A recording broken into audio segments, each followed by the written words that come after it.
everyone, and welcome to this morning's episode of the Maritime Morning Brief, brought to you by the Marine Exchange of Puget Sound. I am your host, Sarah, back again this morning, bringing you the essentials on vessel movements and maritime conditions today in Washington.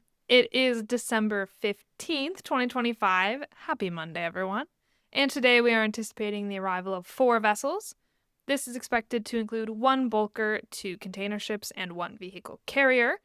We're also not expecting the departure of any vessels as of now, but of course, that is always subject to change along with the rest of ships' schedules. So for the most up-to-date information throughout the day, please do log into our AIS feed, check out the daily paper, or call into the Operations Center. For today's tides in Seattle, we will have high tides at 0308 and 1256, with low tides at 0733 and 2020. For the weather, we're expecting a high of 59 degrees and a low of 52. Now, this is where it gets crazy, so bear with me.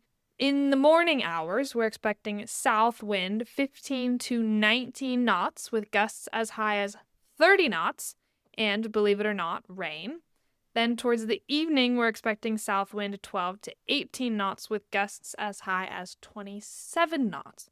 So, we are expecting wind, to say the least. Put that on the calendar, mark it everywhere, prepare for it, and take the appropriate accommodations for you.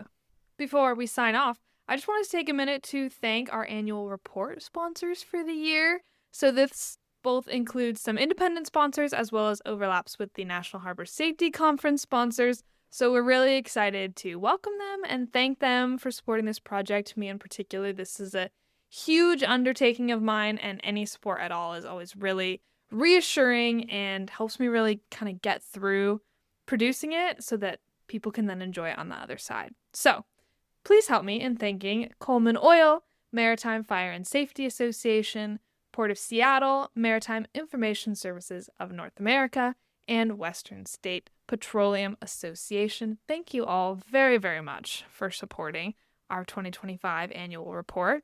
And for everyone else, and of course sponsors and their employees, I wanted to remind you that we have our release party for the report, as well as our open house New Year's party. It's kind of a catch-all get-together on January 22nd. So after you hopefully take a little break, see some family, of course, thank you to everyone who is working through the holidays. We greatly appreciate you too. Come back together and visit with us in our office on January 22nd. We would love to see you all there. So, with that, I'm going to sign off for today's Maritime Morning Brief. If you enjoyed the report, don't forget to subscribe and share, and I look forward to seeing you all again bright and early tomorrow morning.